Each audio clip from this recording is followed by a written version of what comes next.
नमस्कार दोस्तों, स्वागत है आपका अपने चैनल जीके एनजीएस एकेडमी पर। दोस्तों, आज हम लोग भौतिक विज्ञान का पार्ट 8 करेंगे, जिसमें हम लोग साउंड यानी ध्वनि से संबंधित महत्वपूर्ण प्रश्न उत्तर के बारे में विस्तार से अध्ययन करेंगे। तो चलिए दोस्तों, समय की बर्बादी न करते हुए आगे चलते हैं। दोस्तों, वीडियो में आगे जाने से पहले आपसे छोटी सी रिक्वेस्ट है कि आप इस वीडियो को ज़्यादा से ज़्यादा लाइक करें, शेयर करें और यदि आप हमारे चैनल पर पहली बार विजिट कर रहे हैं तो हमारे चैनल को सब्सक्राइब ज़रूर करें, क्योंकि यही हमारी मेहनत का फल होता है। दोस्तों, आज हम लोग ध्वनि यानी साउंड के बारे में जो है बहुत ही आसानी से और विस्तार में जानेंगे। तो चलिए शुरू करते हैं। आज का पहला सवाल आपके सामने है, ध्वनि तरंगों की प्रकृति होती है। यानी दोस्तों, हमें क्या बताना है कि जो साउंड वेव्स होती है उसकी जो है नेचर यानी उसकी प्रकृति क्या होती है। अब देखिए, जो तरंग है दोस्तों, पहले समझते हैं कि तरंग के बारे में। तरंग क्या होता है कि जब कंपन किसी वस्तु में कंपन होता है तो उससे जो है तरंग उत्पन्न होती है। ठीक है, कंपन के कारण जो है तरंग उत्पन्न होती है। अब देखिए, जो तरंग होती है दोस्तों, यह मुख्यतः दो तरह की होती है। ठीक है, दो तरह की। पहला हो गया यांत्रिक यानी मैकेनिकल, दूसरा हो गया अयांत्रिक यानी नॉन मैकेनिकल। अब देखिए, दोनों को समझते हैं। यांत्रिक दोस्तों, जो यांत्रिक होता है उसके लिए जो है माध्यम की ज़रूरत होती है। ठीक है, यानी ये तरंग जो है जब गति करती है यानी जब संचरण करती है तो उसके लिए माध्यम की आवश्यकता होती है। जैसे ठोस हो गया, द्रव हो गया, गैस, इन सभी माध्यम में जो है यह तरंग गति करती है। लेकिन जो अयांत्रिक तरंग होती है दोस्तों, अयांत्रिक,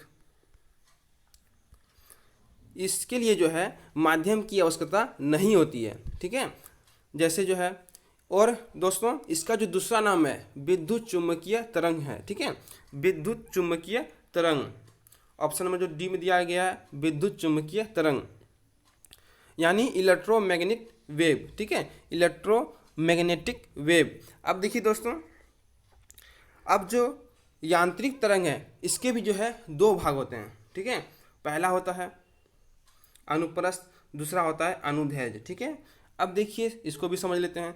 जो अनुदैर्ध्य होता है दोस्तों, यानी क्या हो जाएगा दोस्तों, इसके इंग्लिश में जो है लॉन्गिट्यूडिनल वेव कहते हैं। ठीक है, तो दोस्तों जो अनुदैर्ध्य तरंग होता है इसमें क्या होता है कि जो तरंग होती है वह संपीड़न और विरलन के माध्यम से आगे गति करती है। अब देखिए, संपीड़न, विरलन, फिर क्या होगा, फिर संपीड़न हो जाएगा और उसके बाद फिर क्या होगा, विरलन। यानी एक बार विरलन, फिर संपीड़न, फिर विरलन, फिर संपीड़न। ठीक है, तो दोस्तों जो ध्वनि तरंग होती है यह जो है अनुदैर्ध्य तरंग है। ठीक है, यानी जो सवाल नंबर जो पहला है इसका आंसर क्या हो जाएगा, ऑप्शन नंबर बी जो है इसका सही आंसर होगा। यानी अनुदैर्ध्य तरंग जो है ध्वनि तरंग की जो है प्रकृति होती है। ठीक है, इसमें क्या होता है कि एक बार संपीड़न होता है और दूसरा एक बार विरलन होता है। अब देखिए, जो अनुप्रस्थ है दोस्तों, यानी क्या हो जाएगा, ट्रांसवर्स वेव हो जाएगा। ठीक है, अब देखिए जो अनुप्रस्थ है दोस्तों, जो प्रकाश तरंग है वह अनुप्रस्थ तरंग की जो है माध्यम से आगे संचरण करती है। इसमें क्या होता है दोस्तों, इसमें जो है तरंग जो है एक बार शीर्घ और फिर क्या होता है गर्त। ठीक है, यानी इस बार एक बार जो है ऊपर की ओर जाती है, फिर एक बार नीचे की ओर आती है, फिर ऊपर और फिर नीचे। यानी जो ऊपर की ओर जो अधिकतम जो उसका विस्थापन होता है ये जो है दोस्तों ये माध्यमान स्थिति है। ये जो है माध्यमान स्थिति, इससे जो है एक बार जो है ऊपर की ओर जाती है फिर नीचे आती है। तो जो इसका जहाँ तक अधिकतम विस्थापन होगा उसको जो है हम लोग शीर्घ कहते हैं, और माध्यमान स्थिति से जो नीचे की ओर जो अधिकतम विस्थापन होगा इससे जो है हम लोग गर्त कहते हैं। तो इसके माध्यम से जो है अनुप्रस्थ तरंग जो है आगे की ओर गति करती है। इसका उदाहरण क्या होगा दोस्तों, प्रकाश तरंग। ठीक है, लाइट वेव्स। अब दोस्तों आगे चलते हैं। अगला सवाल है, पराश्रव्य तरंगे मनुष्य द्वारा, यानी जो पराश्रव्य तरंगे होती है दोस्तों, वह मनुष्य द्वारा ऑप्शन नंबर ए सुनी जा सकती है, ऑप्शन नंबर 2 में नहीं सुनी जा सकती है, ऑप्शन नंबर 3 में है कभी कभी सुनी जा सकती है, और ऑप्शन नंबर 4 में है इनमें से कोई नहीं। यानी दोस्तों पहले हम लोग समझते हैं कि पराश्रव्य तरंगे होता क्या है। अब देखिए, जो ध्वनि तरंग है उसका जो पारस होता है, यानी जो हम लोग सुन सकते हैं, जो हम लोग नहीं सुन सकते हैं, उसके बारे में हम लोग देख लेते हैं। यह जो है दोस्तों 3 तरह का होता है, ठीक है। पहला होता है अश्रव्य, दूसरा होता है श्रव्य, और तीसरा होता है पराश्रव्य, ठीक है। अब देखिए, अश्रव्य तरंग यानी इंफ्रासोनिक वेव, इसका जो परिसर होता है दोस्तों 20 हर्ट्ज से जो है कम होता है, ठीक है। 20 हर्ट्ज से जो है कम होता है। अब देखिए, जो हर्ट्ज यानी SZ, यह जो है दोस्तों आवृत्ति का जो है मात्रक है, ठीक है। आवृत्ति का क्या है, मात्रक है। और दूसरा जो बोले दोस्तों श्रव्य, इसमें क्या होता है कि 20 हर्ट्ज से लेके जो है 20,000 हर्ट्ज के बीच में होता है, ठीक है। इसका जो परिसर क्या होता है, 20 हर्ट्ज से लेके 20,000 को दोस्तों हम लोग 20 किलो हर्ट्ज भी कह सकते हैं, यानी 20 किलो हर्ट्ज के बीच में होता है, ठीक है। और यह जो तरंग है दोस्तों श्रव्य तरंग, इससे जो है मनुष्य सुन सकता है, लेकिन जो पहले जो है अश्रव्य तरंग यानी 20 हर्ट्ज के नीचे, उसे भी मनुष्य नहीं सुन सकता है। और तीसरा जो है पराश्रव्य, जिसे पराध्वनि भी कहा जाता है, ठीक है, पराध्वनि, इसका जो परिसर होता है दोस्तों 20 किलो हर्ट्ज, यानी 20,000 हर्ट्ज से जो है अधिक होता है, ठीक है। और इसे जो है मनुष्य नहीं सुन सकता है, ठीक है। यानी मनुष्य जो है श्रव्य ध्वनि को जो है सुन सकता है, जिसका परिसर 20 हर्ट्ज से लेके 20,000 हर्ट्ज तक होता है। यानी दोस्तों इसका जो है सही आंसर हो जाएगा ऑप्शन नंबर बी, यानी नहीं सुनी जा सकती। यानी जो पराश्रव्य तरंगे हैं दोस्तों, वह मनुष्य के द्वारा नहीं सुनी जा सकती है, ठीक है। अब दोस्तों आगे चलते हैं। अगला सवाल है, पराश्रव्य तरंगों को सबसे पहले किसने सीटी बजाकर उत्पन्न किया था। अब देखिए दोस्तों, पराश्रव्य तरंग जो है उसे जो है सबसे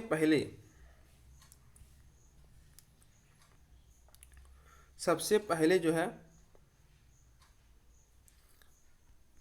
किसने सीटी बजाकर उत्पन्न किया था, ठीक है। तो दोस्तों इसका जो सही आंसर हो जाएगा वो होगा गाल्टन, ठीक है। गाल्टन जो है दोस्तों, इन्होंने ही जो है पराश्रव्य तरंगों को जो है सबसे पहले सीटी बजाकर उत्पन्न किया था, ठीक है। अब देखिए दोस्तों, यहाँ पे जो है ऑप्शन में जो है पहला जो ऑप्शन है वो है न्यूटन। अब देखिए, जो न्यूटन है दोस्तों, इन्होंने गति के जो है 3 नियम दिए हैं। इन्होंने जो है 1687 ईस्वी में जो है एक बुक लिखा था जो बहुत ही प्रसिद्ध है, जिसका नाम है प्रिंसिपिया। क्या नाम है, प्रिंसिपिया। इसमें जो है दोस्तों इन्होंने गति के जो है 3 नियम के बारे में वर्णन किया है, और इन्होंने जो है गुरुत्वाकर्षण का जो है नियम भी जो है इन्होंने ही दिया है। और न्यूटन को दोस्तों भौतिक का जो है पिता कहा जाता है, यानी फादर ऑफ फिजिक्स क्या होगा, न्यूटन, ठीक है। इसका पूरा नाम जो है आइजक न्यूटन है। क्या है, आइजक न्यूटन, आइजक न्यूटन, ठीक है दोस्तों। अब देखिए, ऑप्शन नंबर बी के बारे में हम लोगों ने जान लिया। ऑप्शन नंबर सी में है हर्ट्ज। अब देखिए, इसका जो पूरा नाम है दोस्तों हेनरिक रुडोल्फ हर्ट्ज, ठीक है, हेनरिक रुडोल्फ हर्ट्ज। अब देखिए, जो हर्ट्ज है दोस्तों, इसी के जो है नाम पे आवृत्ति का मात्रक जो है हर्ट्ज रखा गया है, ठीक है, हर्ट्ज यानी HZ, ठीक है दोस्तों। अब देखिए आवृत्ति क्या होता है जान लेते हैं। आवृत्ति जो है दोस्तों 1 सेकेंड में जो है दोनों की जो संख्या होता है उसको हम लोग आवृत्ति कहते हैं, ठीक है। यानी प्रति सेकेंड जो दोनों की संख्या होता है उसे हम लोग आवृत्ति कहते हैं। और एक होता है आवर्तकाल। आवर्तकाल क्या होता है दोस्तों, यानी टाइम पीरियड, यानी जिसको हम लोग T से डिनोट करते हैं, और आवृत्ति को जो है न्यू से डिनोट करते हैं, ठीक है, न्यू से, और आवर्तकाल को T से, यानी टाइम पीरियड। जो आवर्तकाल होता है दोस्तों, एक दोलन को पूरा करने में जितना समय लगता है उसे जो है आवर्तकाल कहते हैं। ठीक है। अब दोस्तों ऑप्शन नंबर डी में है फैराडे। अब देखिए जो फैराडे है दोस्तों, इन्होंने जो है विद्युत चुम्बकीय प्रेरण और विद्युत अपघटन नियम दोनों का जो है प्रतिपादन किया था। ठीक है। किसका किया था? विद्युत चुम्बकीय विकिरण, विद्युत चुम्बकीय प्रेरण और विद्युत अपघटन नियम का जो है इन्होंने प्रतिपादन किया था। तो हम लोग दोस्तों चारों ऑप्शन के बारे में बहुत ही विस्तार में जाना। अब देखिए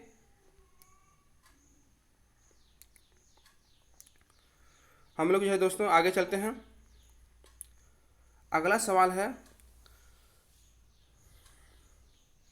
ध्वनि के वेग का मान सबसे कम होता है। ठीक है, यानी ध्वनि का जो वेग होता है दोस्तों सबसे कम जो है किस में होता है?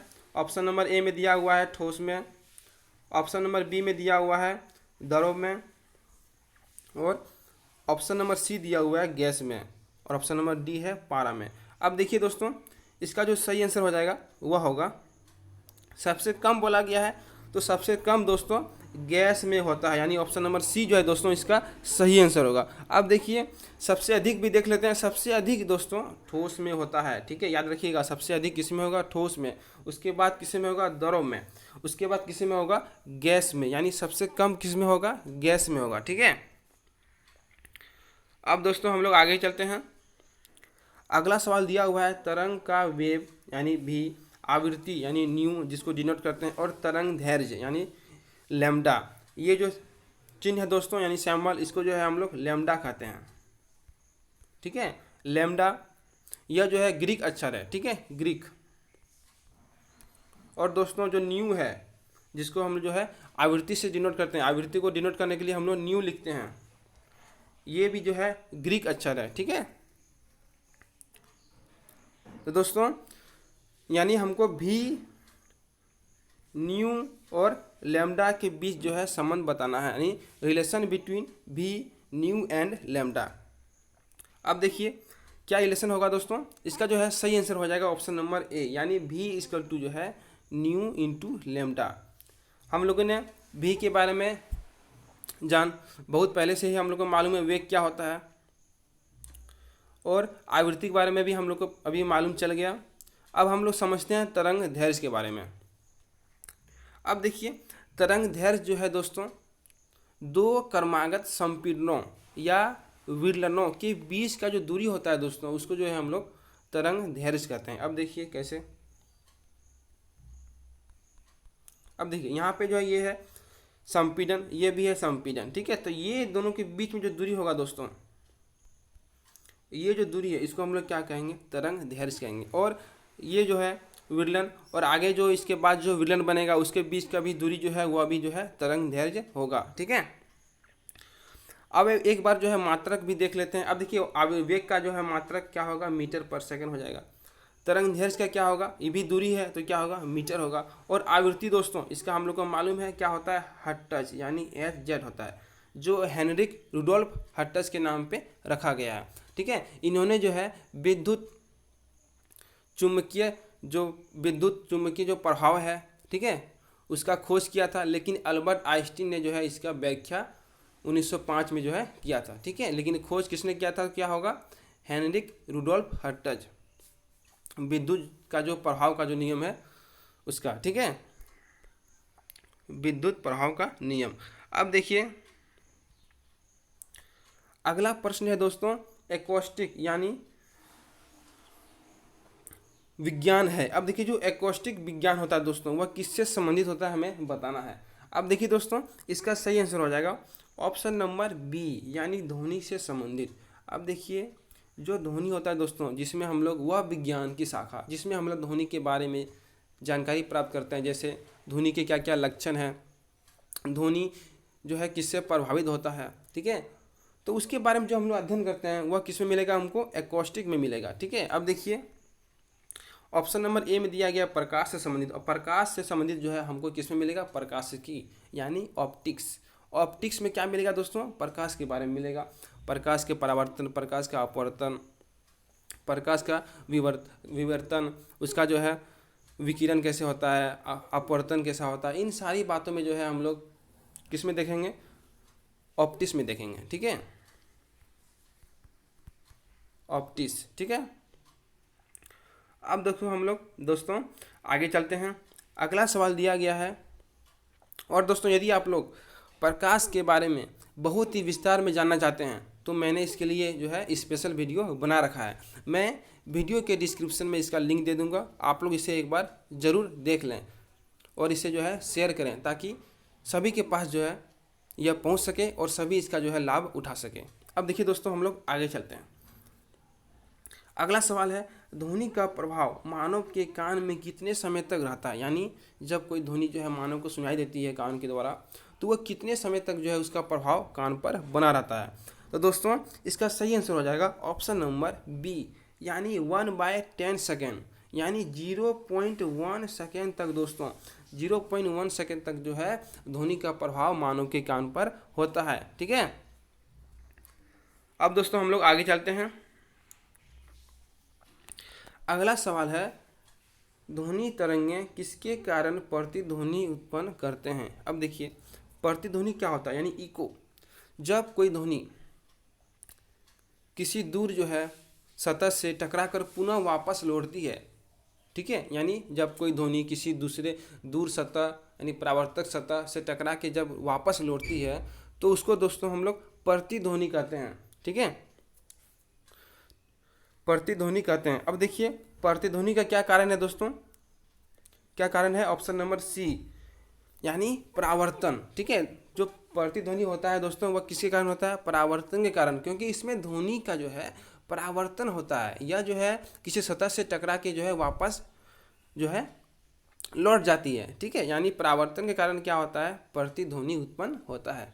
ठीक है, अब देखिए अगला जो है सवाल है दोस्तों वह है, स्पष्ट प्रतिध्वनि सुनने के लिए परावर्तक तल और ध्वनि स्रोत के बीच न्यूनतम दूरी होनी चाहिए। यानी जब कोई प्रतिध्वनि उत्पन्न होती है, ठीक है, तो उसको सुनने के लिए जो है न्यूनतम दूरी कितना होना चाहिए जिससे जो है वह ध्वनि हमें सुनाई दे सके। तो दोस्तों इसका सही आंसर हो जाएगा ऑप्शन नंबर बी, यानी 17 मीटर। ठीक है, लेकिन दोस्तों कहीं पे जो है आपको 16.6 यानी 16 पॉइंट जो है आपको 6 भी मिलेगा, लेकिन हम लोग जो है अप्रॉक्स में यानी लगभग में जो है हम लोग 17 मीटर जो है उसको मान लेते हैं। ठीक है, तो दोनों जो है आंसर इसका सही है। ठीक है, 16.6 या 17 मीटर, जहाँ जैसा रहेगा वहाँ पर जो है आपको उसी तरह आंसर देना है। ठीक है, अब देखिए दोस्तों हम लोग आगे चलते हैं। अगला सवाल है, डॉपलर प्रभाव संबंधित है। अब देखिए जो डॉपलर प्रभाव है दोस्तों इसके बारे में हम लोग अभी जानेंगे क्या होता है। अब देखिए जो डॉपलर प्रभाव है, जब स्रोत यानी ध्वनि का जो स्रोत जहाँ से ध्वनि उत्पन्न हो रही है, ठीक है, जहाँ से जो है ध्वनि उत्पन्न हो रही है, और श्रोता जो उसको जो है ग्रहण कर रहा है यानी जो उसको सुन रहा है। ठीक है, पहला क्या हो गया, स्रोत हो गया, और दूसरा क्या हो गया, श्रोता। अब देखिए जो स्रोत होता है यानी उसको जो है जहाँ से ध्वनि उत्पन्न होता है, और श्रोता क्या होता है, उसको ग्रहण करता है यानी जो ध्वनि को सुनता है। इन दोनों के बीच जब है दोस्तों आपेक्षिक गति होता है, यानी जब दोनों में से कोई एक या दोनों गति करता है तो उसके कारण जो है दोस्तों ध्वनि का जो है आवृत्ति में जो है परिवर्तन आता है। ठीक है, ध्वनि का है दोस्तों क्या होता है, आवृत्ति में जो है परिवर्तन आता है। ठीक है, जिससे आवृत्ति में जो है ध्वनि के कारण जो है क्या होता है, ध्वनि अलग सुनाई देता है। ठीक है, जब उसका आवृत्ति में परिवर्तन होता है तो ध्वनि जो है अलग सुनाई देता है। इसे ही दोस्तों डॉपलर प्रभाव कहा गया है। ठीक है, और यह जो है दोस्तों किससे संबंधित है, ध्वनि से संबंधित है, यानी साउंड से, यानी ऑप्शन नंबर ए जो है इसका दोस्तों सही आंसर होगा। ठीक है, अब दोस्तों हम लोग आगे चलते हैं। दोस्तों आज जो है हम लोग पूरे 20 प्रश्न करेंगे। ठीक है, कितने करेंगे, पूरे 20 प्रश्न करेंगे। ठीक है दोस्तों,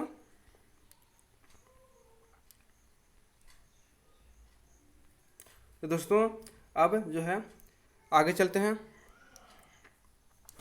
अगला जो प्रश्न है दोस्तों, ध्वनि नहीं गुजर सकती, यानी जो है ध्वनि जो है किस में नहीं गुजर सकती है। ठीक है, तो पहला दिया गया है जल में,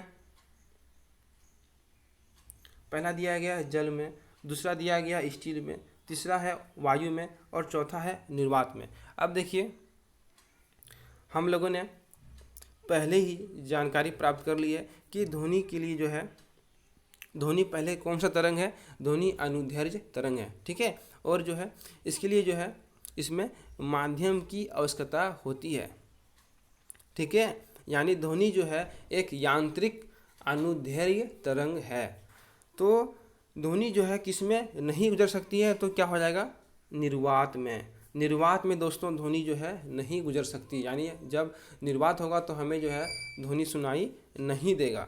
ठीक है, यानी ध्वनि के लिए जो है दोस्तों माध्यम का आवश्यकता होती है। जैसे जल हो गया, यहाँ पे जल में भी गुजर जाएगा, स्टील, वायु, इसमें जो है ध्वनि का संचरण हो जाएगा, लेकिन निर्वात में जो है कभी नहीं होगा, क्योंकि यहाँ पे जो है कोई माध्यम नहीं है। अब दोस्तों हम लोग आगे चलते हैं। अगला जो है सवाल दिया गया है, स्टेथोस्कोप ध्वनि के किस सिद्धांत पर कार्य करता है। ठीक है, अब देखिए दोस्तों, जो स्टेथोस्कोप है यह डॉक्टरों के द्वारा उपयोग में लाया जाता है। इससे जो है डॉक्टर हृदय की गति को मापते हैं। तो इसमें दोस्तों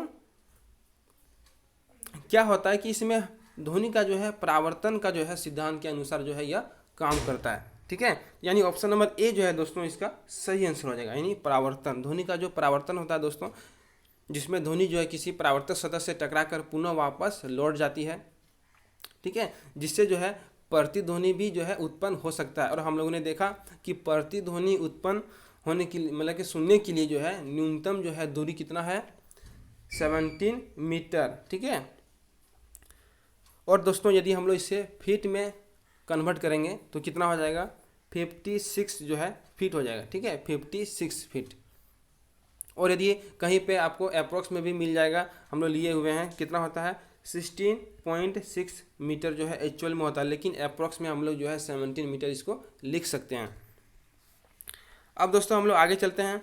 अब देखिए यहाँ पे है परावर्तन, विवर्तन, ध्रुवन। परावर्तन के बारे में हम लोगों ने जान लिया कि परावर्तक सतह से जो है टकरा कर जो है वापस लौटती है, उसको जो हम लोग क्या कहेंगे, परावर्तन कहेंगे। विवर्तन में क्या होता है दोस्तों, जब ध्वनि के सामने में जो है कोई वस्तु आ जाती है तो ध्वनि जो है उससे हट के जो है, यानी तिरछा होके जो है आगे निकल जाती है, इसको हम लोग क्या कहेंगे, विवर्तन कहेंगे। ठीक है दोस्तों, तो दोस्तों हम लोगों ने विवर्तन, परावर्तन, अपवर्तन के बारे में जो है देख लिया। अब देखिए दोस्तों हम लोग आगे चलते हैं।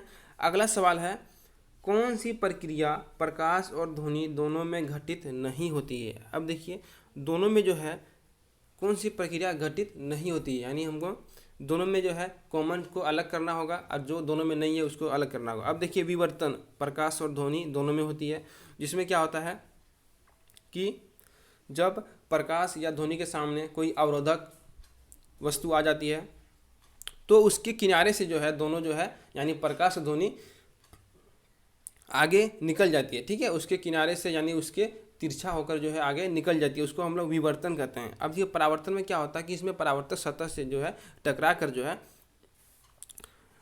वापस जो है आती है, उसको क्या बोलते हैं, परावर्तन।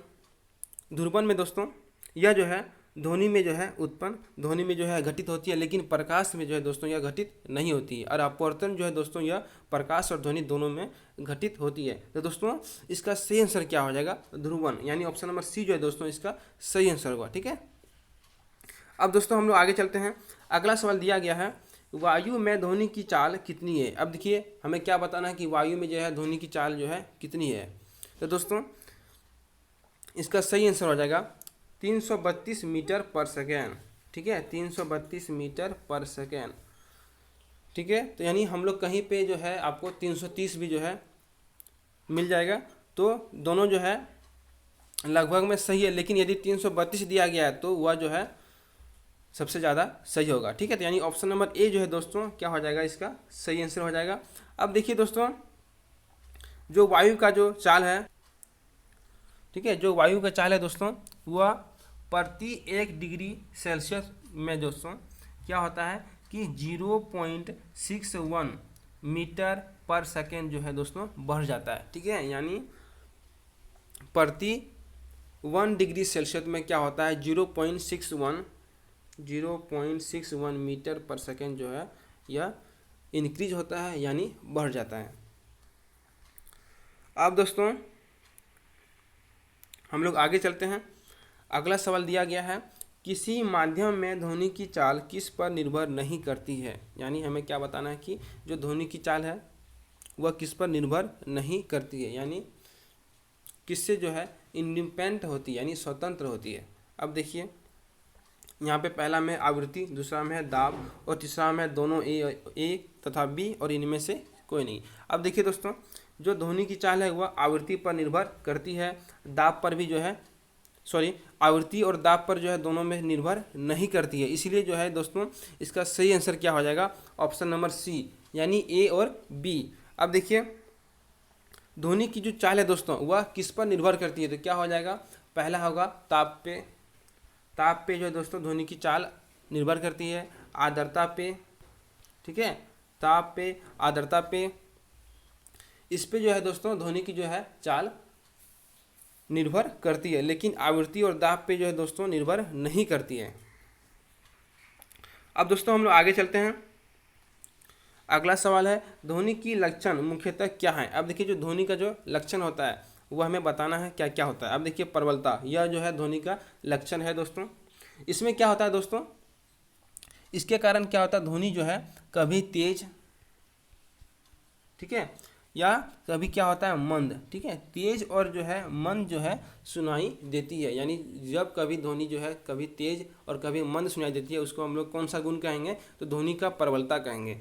अब देखिए अगला है तारत्व। तारत्व में दोस्तों क्या होता है कि इसमें जो है यह ध्वनि का वह गुण है जिसके कारण कोई ध्वनि जो है दोस्तों क्या होता है, मोटी होती है या पतली होती है, ठीक है, यानी जिसके कारण क्या होता है कोई ध्वनि मोटी सुनाई देती है और कोई पतली, तो उसको हम लोग कौन सा गुण कहेंगे, तारत्व। अब देखिए दोस्तों और एक बात, जो प्रबलता है दोस्तों यह जो है आयाम पर निर्भर होती है। आयाम पर, आयाम के बारे में हम लोगों ने पहले ही जान लिया है कि मध्यमान स्थिति से जो अधिकतम विस्थापन होता है उसको जो है हम लोग आयाम कहते हैं, और आयाम का इंग्लिश जो है एम्पलीट्यूड होता है, और इसे जो है हम लोग ए से यानी कैपिटल लेटर ए से डिनोट करते हैं, और इसका वो मात्रक है दोस्तों, ऐसा ही मात्रक वो क्या है, मीटर है, क्योंकि यह जो है एक तरह का दूरी ही है। और दोस्तों जो तारत्व है, तारत्व दोस्तों आवृत्ति पर निर्भर होता है। किस पे, आवृत्ति पे। जितना अधिक आवृत्ति होगा उतना अधिक जो है तारत्व होगा, और जो ध्वनि है दोस्तों वह उतना अधिक क्या होगा, पतला होगा, ठीक है, और लेकिन जितना तारत्व जो है कम होगा उतना जो है मोटा होगा। अब देखिए दोस्तों ऑप्शन नंबर सी में गुणता। गुणता क्या होता है दोस्तों, जब ध्वनि का जो है समान प्रबलता होता है और समान तारत्व होता है, लेकिन उसके होने के बाद जो है क्या होता है ध्वनि में जो है अंतर सुनाई देता है। यानी समान प्रबलता और समान तारत्व होने के बाद जो है ध्वनि में जो अंतर सुनाई देता है उसको हम लोग गुणता कहते हैं, ठीक है। तो दोस्तों तो इसका सही आंसर क्या हो जाएगा, तीनों ए, बी तथा सी, तीनों जो है दोस्तों ध्वनि का क्या है, लक्षण है, ठीक है। अब देखिए दोस्तों ऑप्शन नंबर हम लोग क्वेश्चन नंबर जो है हम लोग 17 में चलते हैं। ध्वनि की तीव्रता व्यक्त करने का मात्रक क्या है, ठीक है, यानी ध्वनि की जो है तीव्रता जो है हम लोग पहले समझते हैं किसे कहते हैं। अब देखिए ध्वनि की जो तीव्रता है दोस्तों यह जो है वह परिमाण है जब इकाई लंबवत, यानी ध्वनि जो है ध्वनि की संरचना, जब ध्वनि संरचना करती है यानी आगे की ओर चलती है तो उसके दिशा के लंबवत खींचे गए इकाई क्षेत्रफल पे, ठीक है, यहाँ से मान लीजिए क्षेत्रफल, ये इकाई क्षेत्रफल से प्रति सेकेंड जो तरंग जो है गुजरती है उसको हम लोग क्या कहते हैं, ध्वनि की तीव्रता कहते हैं। यानी उसके सतह के लंबवत से, ठीक है, उसके सतह के लंबवत से प्रति सेकेंड जो तरंग गुजरती है उसको हम लोग क्या कहते हैं, ध्वनि की तीव्रता। अब देखिए जो ध्वनि की तीव्रता है दोस्तों, ठीक है, उसका जो मात्रक है दोस्तों वह है बेल, यानी BEL, बेल, ठीक है, बेल। जिसको हम लोग जो है बी से डिनोट करते हैं। किससे करते हैं? तो क्या हो जाएगा, बी से डिनोट करते हैं। लेकिन यह जो है दोस्तों यह बड़ा मात्रक है, इसलिए इसका छोटा मात्रक का जो है हम लोग उपयोग किया जाता है, जिसका नाम है डेसिबल, DB यानी डेसिबल। ठीक है, अब देखिए दोस्तों, यह जो डेसिबल है यह बेल का जो है 10वां भाग है। कितना भाग है? 10वां जो है भाग है। अब देखिए यहाँ ऑप्शन नंबर बी में दिया गया है फोन। जो फोन होता है दोस्तों यह ध्वनि की प्रबलता का जो स्तर है उससे जो है व्यक्त करने का मात्रक है। ठीक है, किसका? तो प्रबलता, ध्वनि की जो प्रबलता का जो स्तर है वह व्यक्त करने का मात्रक क्या है? तो क्या होगा? फोन होगा। और हर्ट्ज के बारे में हम लोगों ने पहले ही जान लिया, यह जो है आवृत्ति का मात्रक है यानी Hz। और मीटर पर सेकेंड यह जो है ध्वनि का जो है चाल का मात्रक है। ठीक है, और वेग का भी है। अब दोस्तों हम लोग आगे चलते हैं। अगला सवाल है मनुष्यों के लिए मानक ध्वनि स्तर है अभी, यानी जो मनुष्य का जो है दोस्तों मतलब कि कितना डेसिबल तक जो है ध्वनि यदि सुनाई देगा तो उसके लिए जो है कान पे जो है कोई प्रभाव जो है हानिकारक प्रभाव नहीं पड़ेगा। तो दोस्तों इसका सही आंसर हो जाएगा ऑप्शन नंबर बी यानी 60 dB यानी 60 डेसिबल, 60 डेसिबल में जो है दोस्तों यहाँ तक यदि ध्वनि सुनाई देती है तो उसमें जो है दोस्तों कान पे जो है कोई हानिकारक प्रभाव नहीं पड़ेगा। ठीक है, यानी मानक स्तर कितना है? तो क्या हो जाएगा? 60 डेसिबल। अब देखिए दोस्तों हम लोग आगे चलते हैं। अगला सवाल है सोनार अधिकांशतः प्रयोग में लाया जाता है। अब देखिए जो सोनार है दोस्तों इसका प्रयोग जो है हम लोग कहाँ पे करते हैं? अब देखिए दोस्तों ये जो सोनार है दोस्तों इसका फुल फॉर्म क्या हो जाएगा? Sound navigation and ranging. ठीक है, एस से क्या होगा? साउंड, एन से क्या होगा? नेविगेशन, ए से क्या होगा? एंड, और आर से क्या होगा? रेंजिंग। अब देखिए इसका जो उपयोग होता है दोस्तों वह 9 संचालकों द्वारा होता है, यानी ऑप्शन नंबर डी जो है इसका सही होगा। अब देखिए इसमें क्या होता है समझते हैं।